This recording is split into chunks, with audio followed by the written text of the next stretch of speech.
weiß nicht los, ich weiß nicht. Ich habe angefangen, Deutsch zu sprechen. No, today we speak English. I don't know why the first time I have tried to start this one. I have lost internet connection. Please let me know if you can hear me, if you can see me as well. I will try to check it on my computer. Yes, we are live, so I will check my computer from time to time to see your questions. Oops, it rains today. So today I want to do something unusual. I have pre-selected a list of interesting questions from Quora. I don't know if you're using Quora.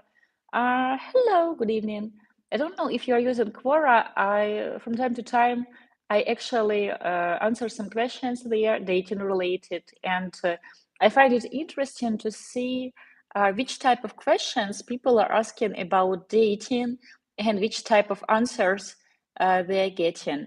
So I have pre-selected some interesting questions. I will read them, share my thoughts with you, and probably we will discuss it together. And if you will come up with some questions, feel free to jump in and to write them, how is it called, in the chat to this video. Good evening, Lady Svetlana. Greetings from Central Switzerland. Грузия, Lady Svetlana. Hi, Svetlana. I'm listening. Добрый вечер. As far as I know, it is used specially by tech people. Oh, on Quora, there are so many dating-related questions. And actually, I used to run a wall there with dating tips. Now I also try to do it, but well, with all the events, with the YouTube blog, with the current clients, with the books, all this kind of kept me off Quora for a while. Anyway, first question that I have pre-selected. The gentleman writes, should I call out my ex-girlfriend for lying and betraying? She recently is seeing someone else after we broke up, and that guy was around when we dated. I still want her back. Of course, there is a lot to unwrap about this question. First of all, she is your ex for a reason, and you are her ex for a reason. Many people, they feel that they want or they need this closure, otherwise they won't be able to move on, etc. Closure is way overrated. Even if this gentleman actually calls her and tells her how he feels and how her betrayal made him feel, she won't run back to you. She is a new relationship, and calling her or calling her new boyfriend, why do you need it? So pretty much I would have suggested this gentleman, if he really wants to work through this, to see a therapist, to go to a psychologist, to talk about it, to get over this situation, and then to start dating anew. After you have broken up with someone, by writing letters, you're not writing, or by calling, you're not actually writing or calling in the sake of that person. You want to do it for yourself. You want to get some answers. Or like this gentleman, he wants her back. If she has left you, don't do that. So another interesting question. If someone can heavily distract your attention away from someone else, does that mean you don't really love the second person?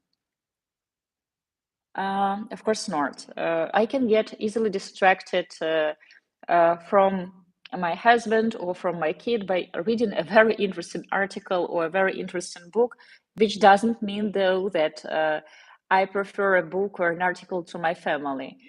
So it can happen that you are walking by a very attractive lady or a very attractive man, and we're all human beings. It's not a crime to have a look. But if you are secure about your relationship, if you are with your partner for the right reasons, it's not like you will be comparing or any comparison. You will understand why you're choosing your partner, which qualities are truly important for you. Because, well, there always will be people who are physically attractive, people who are, for example, younger or They just have the looks like them, thanks to their parents. It doesn't mean that you have to compare all the time your partner. It doesn't mean that it is a crime to look around. So no, but the question is interesting. Another interesting question from Quora, and there was quite a big discussion there. As an average guy, is it worth dating anymore? Most of my friends who are average hardly date, while the attractive ones are drawing in the women. Why is that? Should I just accept being single? Well, beauty is an asset, and of course, we all want to date beautiful people. We all want to be around beautiful people. We want to hire beautiful people. We want to be serviced by beautiful people. When you go to the restaurant, and usually a host who is showing you to the table, usually she is very attractive. Same with the receptions at the hotel. Good news are beauty is truly in the eye of the beholder. So it's very individual and very subjective what you can call beautiful and ugly. Of course, there are certain standards. For example, usually we find attractive, healthy looks. If a gentleman or a lady is not healthy, unhealthy, overweight or vice versa, underweight, we won't find her that attractive or that beautiful just because I wanted to say Gehirn, our brain is telling us that that's not healthy. So, of course, it is worth trying to date. Of course, if you haven't been dating for a while, approach him the most beautiful, most physically attractive, and easygoing woman in the bar or at the party, the one who is used to male attention and who can compare good flirting skills, good compliments. She is kind of used to a certain level of courting, of courtship. Well, probably if you will start approaching such a girl, you will get lost around among other suitors, and she won't choose you. This doesn't mean, though, that you have to date someone who is not attractive. You have to think about the qualities that are truly important for you. Are you looking for someone kind? Are you looking for someone who is sweet, who is smart? I hope that your list of qualities regarding your partner is not limited to blue eyes, big breasts, and, for example, blonde or brown hair. This would be very shallow and very disappointing in the sense that it has very little to do with long-term goals. So I would say that a gentleman who has written this comment, probably like one of our subscribers has written, IT people in average have more questions about dating. I don't think that it depends on the profession. We have worked with so many business people and they also had lots of questions. So no, I can't tell that IT people in average have more question about dating, no. But if this gentleman is so insecure about himself, I would also recommend to talk to a psychologist and to hire a dating coach to learn the set of skills, flirting skills that will help you approach women, talk to women, and then you won't feel so nervous and so uncomfortable when you are talking to someone. If you want a relationship, you should go for it. If you need some help, you can buy this help.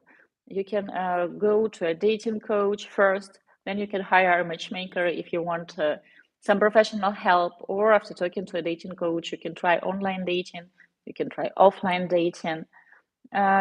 Dating, courting, and flirting, these are skills, and you can learn how to do it. You can learn how to improve it. So, another question that I have pre-selected, what made you trust in love?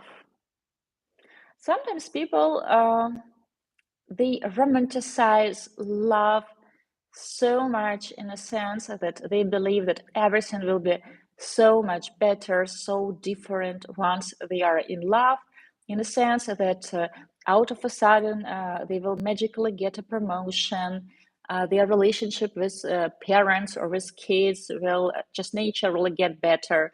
This person will lose weight, gain muscles, learn the language, etc. So they put so much pressure on love, on this fragile feeling, that it is humanly impossible to reach those expectations. If we are speaking about trust in love, when you build a relationship, actually, I have said it in several videos, guys, you can actually choose in which person to invest your love. You can choose with whom to fall in love. And if you are choosing a trustworthy person, someone who is not playing games with you, someone who is sincere, someone who speaks your mind and is not playing like mind games with you, is not treating you like keeping you somewhere in the shadows when you never know where she stands about you. If you have chosen someone who is mature, someone who knows what she wants, then you need just some time to build this trust. You will get to know each other, you will spend time together, and you will see that what this person is saying and what she is doing, it's the same. So there is no need to not to trust her, or no need from her side to not trust you. Of course, it works only both ways. So what made you trust in love? Knowledge that you have chosen the right person, that he or she is a decent human being, that he or she is kind, reliable, smart, that there is respect in this relationship, and you both are investing time and effort into this relationship because it is important for two of you. And it is a healthy relationship, and it is developing with the right speed.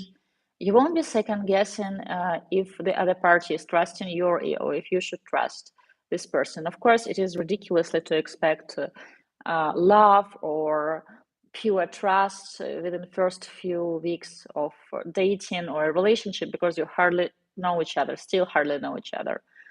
Good afternoon, everyone. Good afternoon. Uh, Another question. Do you like the questions that I have pre-selected? Please share with me. At what point in your marriage did you know that you had to separate? That's an interesting question. For different people, this point will be very different. Unfortunately, nowadays, people are so obsessed with this idea of perfection, of soulmates. Uh, Singles very often they don't want to date someone who is good enough for them, who matches their criteria, who wants similar things. They want a soulmate, and in their opinion, if he or she is their soulmate, it magically means that there won't be any misunderstandings, any fights, and everything will be just roses, butterflies, and everything will be perfect. And for some people, if when a reality when they face the reality, when the reality hits them, and they understand that you have to actually work on a relationship, some people think that there is this point when they have to separate. For example, when this early stage, when you're are very excited by being with someone new, you are still on your way to get to know each other. Sometimes people decide to separate right after this high from the first feelings starts to wear off, and they believe that it's time to look for someone new, unfortunately. But again, we have to know more what happened to that marriage. But it is always a good idea to go talk to someone, in the sense that you have to go to family therapy, talk to a psychologist. It's not a shame to be seeking, to be looking for professional help. How do I tell a girl that I admire her? I don't know how old the gentleman is who has written it, but trust me, there are many adult men who struggle with actually sharing their sorts of feelings. Um, Compliment is always a good idea. And also, you have to specify which qualities or which quality exactly you admire most, and then just say it out loud. Like, you know what, Yelena, I admire it that you speak two foreign languages, work as a chief accountant, and raise a child by yourself. It's admirable. You are such a strong woman. And she will like this compliment. Or, what do you admire? You admire her taste, her certain skills. Just say it out loud. Telling compliments. Sometimes men and women, they feel shy about it. In our culture, in Ukrainian culture, in Eastern European culture, people are less afraid of these gender roles when the gentleman leaves on a date, when he is the one telling a compliment. Actually, it is expected. So I have been facing it with many German and American clients, Australian clients who feel not afraid, not comfortable to share a compliment because, in their opinion, it is too much. They will be misunderstood. They don't know how to do it. But again, it's a skill. You practice, you share more compliments. You can start with your friends, with your female colleagues, and you will get better eventually. Of course, you shouldn't be telling a colleague that, oh, you're so beautiful, but you can start by telling that I really like your shoes, they are nice, or I really admire how quickly you do your reports, or I really I like it or about you that you are so positive always, and it is so nice to be around someone positive. Or I really admire your language skills. Again, if she is a foreigner and, for example, English is not her mother tongue or German is not her mother tongue. So you can always start with complimenting something neutral. Don't go into complimenting her smile or her eyes. It can be a little bit too much if we are talking about working place. If we are talking about a date, that's a good compliment. It's a good idea to talk to a counselor. It's part of the growing process, at least for me. Yes, and very often men and women, I don't know, they feel ashamed or afraid to do it. Same with, for example, talking to a gym instructor if you want to get in shape, or to talk to a dietologist if you need to start eating healthier, to hire a tutor if you want to improve your language skills, a dating coach if you see that, for example, you struggle approaching women or approaching men, or you keep choosing wrong type of men or wrong type of women, or, for example, a whole relationship that you have tried to build, they always end up the same way, because pretty much chances are high that either you're choosing same type of people, or you fall for same dating mistakes, or your dating expectations are unrealistic. So, what else do I have here? Is it possible to love your partner but not know why you love them? Again, this stereotype that love is something that you can't measure, that you just have to feel it, like a sparkle, butterflies, etc. If you will talk to many couples who have been married and who have worked on their relationship, they will tell you which qualities they admire and really like about their partner. And of course, they will know which qualities they like less or they don't like. Um, for example, the fact that she is a good mother, that she is a kind person, that she is supportive, that she is very attractive, that she is a great cook. So there can be many bricks that are built in this house. So to claim that you love someone but you don't know why, that's a bit juvenile, I would say it, and not 100% sincere. Sometimes people claim things like that when all this relationship is built purely on lust. So he finds her attractive or she finds him attractive, maybe sex is good and this is it. So to claim that you're in love, I filmed a video this week and I will share it later next week with you. The video is called Did You Really Love Her, or did you like the idea of being with her? So it is this question related, I think. So why do some people long to be married but end up hating married life? I think it's an interesting question.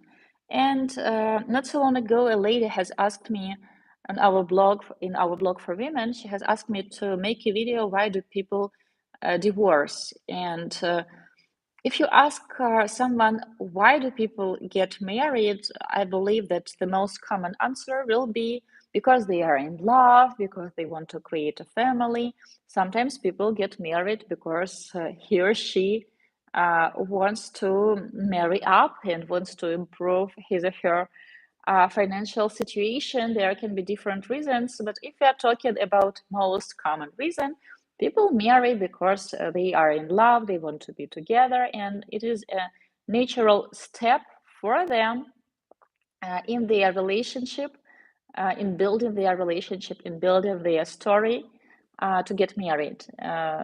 Some people don't believe in official marriage, but I would say that 95% of our clients, both male and female, uh, they believe in official marriage and they want to get married officially. They want to meet someone who wants to get married officially.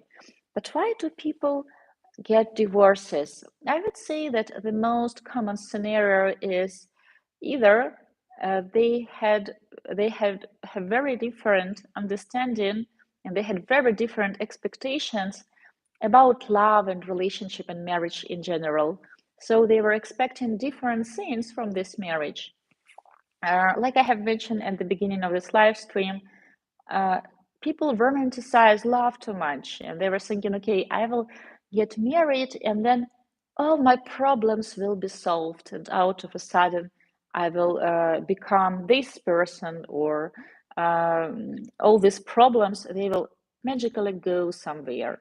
And people sometimes underestimate that you will have to work on a relationship, and now there is another person. So after you say I do, the process of working on your relationship, it doesn't magically stop. It's an enjoyable process if you do it right. But again, people underestimate it. They think that, like in movies, all the obstacles were overcome and now they have their happily ever after. Another reason why people uh, end up hating their married life and they tend to divorce is the fact they have married the wrong person. Um, why I'm telling that they have married the wrong person? In a sense that they have married someone who is looking for different things, someone who has different long-term goals, sometimes someone who has different values.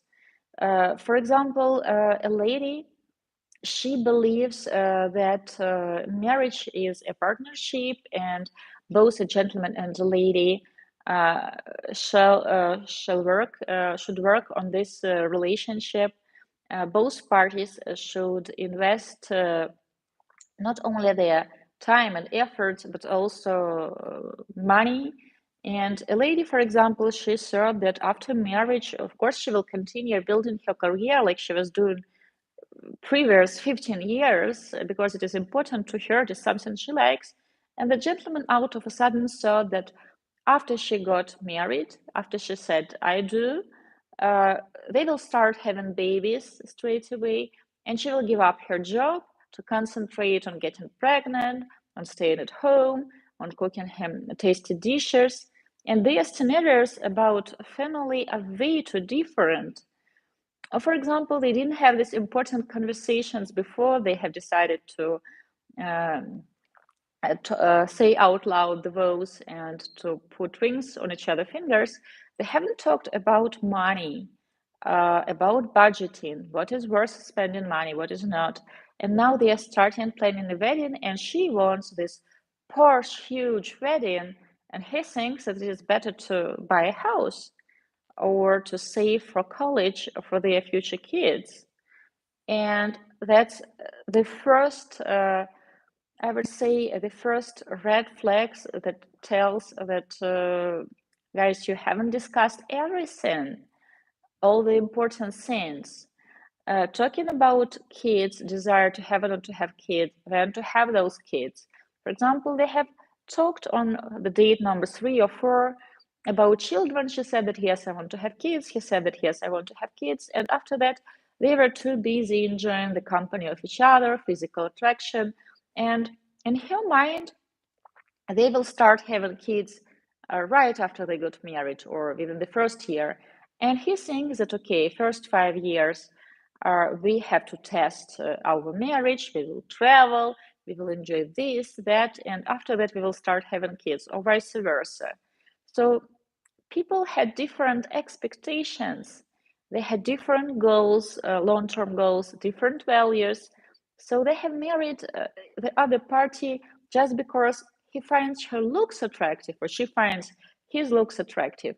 But their long-term goals do not align and they are looking for different things. And this will be the reasons why they will end up very unhappy in this marriage and they will have to break up eventually. Or there is this scenario when from the very beginning they see things that they don't agree on, but like so often some men and women do, they think that the other party will change his or her mind. She will agree with me, she will see my point. So she will give up her career and she will decide to have babies straight away or to move to suburbs. I'm sorry, I'm having some ginger tea. Too much talking today. I also had several Skype consultations.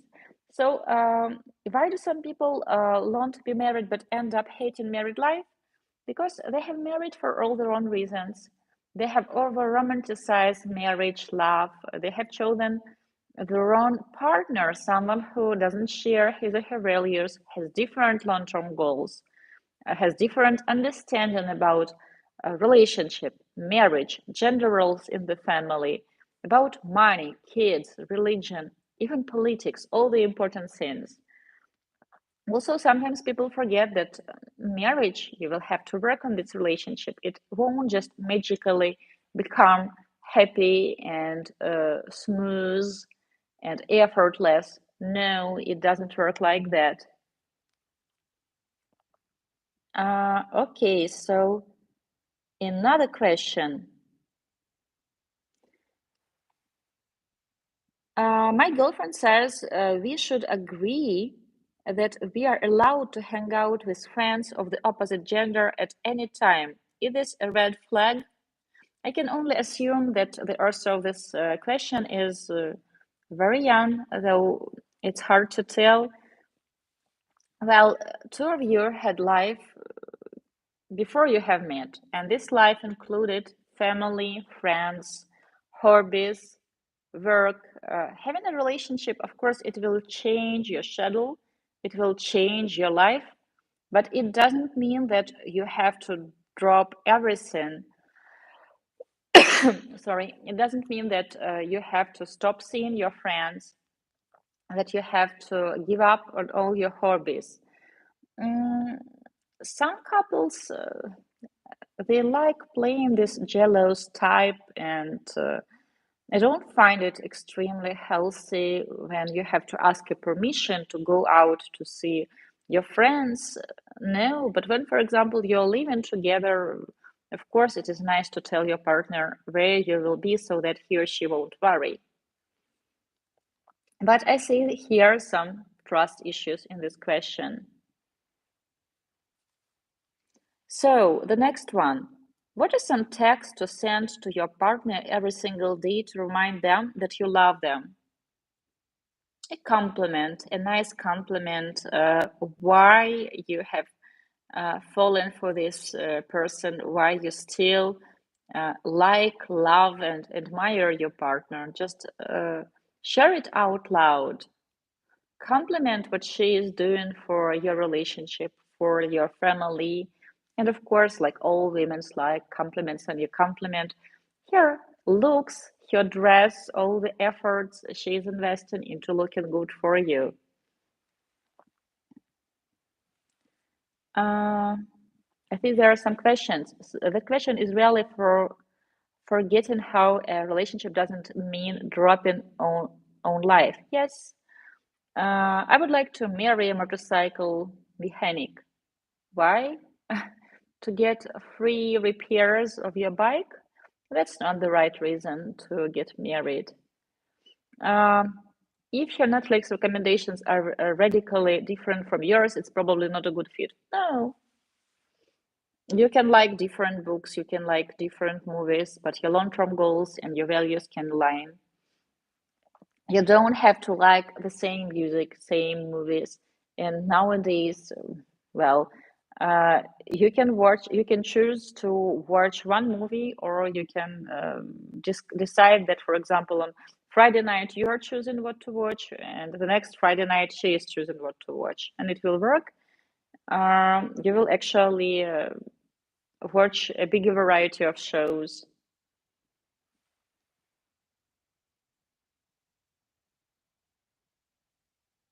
Are you sure now you are frightening me? Lol.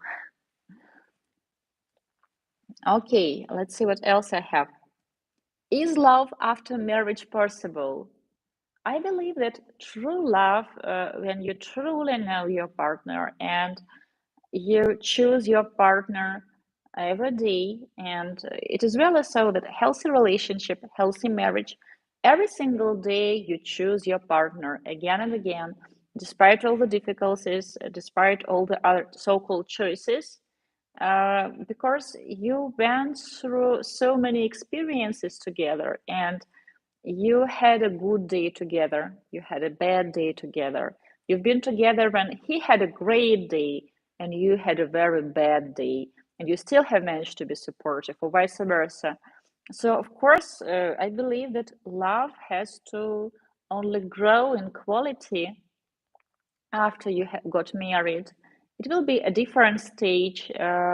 Mature love, it will be different than excitement from the first 3 dates, first 5 dates. But it doesn't mean that it will be less fulfilling, it will be more fulfilling.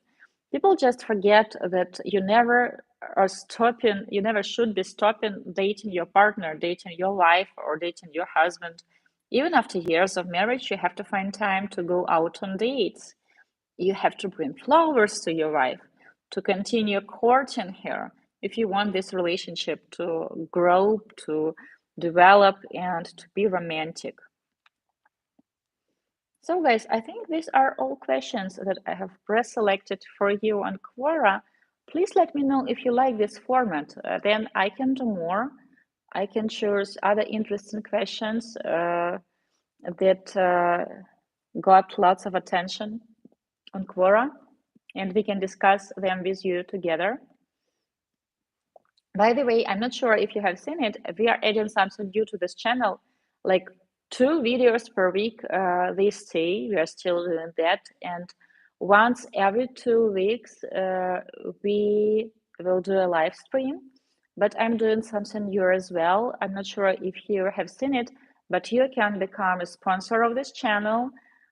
It's not very expensive. I think like $2 or something starts the first sponsorship, but it will give you access to 3 more videos, closed videos every month, and we will do a separate live stream only for sponsors. But what is more important, I want to do a separate Telegram group um, only for this small group of people, because I'm working on my new book now, and I would really, really love to share there more dating tips and advice, and to discuss the chapters I'm working on. So I want to do it this way. We have been on YouTube for 7 years and a half, I believe, and YouTube is kind of recommending to start monetizing this or that way, because then it will make sense to promote your videos, to show them to more people. So we have decided not to irritate you with endless advertisement, and to add this feature. If you like our videos, if you want to become a sponsor, you can do it by pressing a button at our channel, and we have created customly made beautiful smiles and icons for you. People have been our clients, so they know what is Love Bus. We will have to look for a new one, because if you follow me on Facebook, you have seen what has happened to the old one. So we are making some cute stickers. I'm excited about this project. What else I want to share with you? Next week, I will be in Poland. I'm going there to interview some ladies for our clients. So I will film some videos for you there as well. I'm thinking about doing some street videos. We will see. Probably you have noticed that Sasha, our operator, again is editing our videos. So now they're nicely cut and all the face palms are there. So slowly we are returning to our old format, which I'm happy about. Thank you so much for all your support, all your messages, all your likes, all your comments. It truly means a lot to me, because after being here for almost 7 years, like, hosting this blog became a huge part of Diolli, of what I'm doing daily. Because I was a matchmaker first, who has decided to start a YouTube blog to share more dating tips and advice, practical dating tips and advice, to uh, show people more what is international dating, and if it is something they can benefit from, something that they should try, to manage their expectations and to provide dating tips for gentlemen who are doing it on their own, to show all the benefits of the matchmaking. And now, 7 years after, I haven't expected that there will be like 500 videos with different dating tips and advice. But I really love this community. It gives us lots of inspiration, and of course, it helps us attract only like-minded singles. So what else is written here? Is the video operator your husband, Lady Svetlana? No, he doesn't have. Sometimes he doesn't have the patience, I think, to stand and wait while I'm filming for like 30, 40 minutes. So now I try to do it myself, and then Sasha, our operator, is editing. But sometimes, yes, I'm asking my husband to actually hold the camera. Now with all the equipment, you can do it yourself. Here in Germany, I'm filming on my phone, not on the camera like back home, but I have brought the mic with me, so I'm managing. Any other questions, or we will wrap it up earlier? I think our last live stream was more than an hour, and after that, I was tired, excited but tired. No, my husband's name is Mitro. Sasha is our video operator, our Cupid. Sasha has a girlfriend, and his girlfriend is not me. Sasha, our operator, is doing Diolli's videos. He's with us for 7 years, since the beginning of this channel. He is a Cupid. So with Sasha, I often talk when we are filming videos because he's the guy behind the camera when we're filming in the office. And even right now, when I'm filming videos, I'm thinking how he will be editing them. So uh, I often talk to a camera like if I'm talking to him. One more dating related question if you have, or maybe you want to suggest a topic for the new video. I'm always open to such suggestions, because I have noted that best videos that we have filmed were filmed by your questions, and of course by some dating related stories.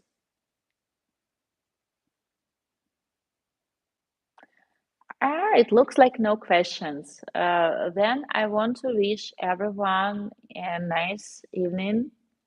Have enough sleep. Tomorrow is Monday. I'm flying to Poland to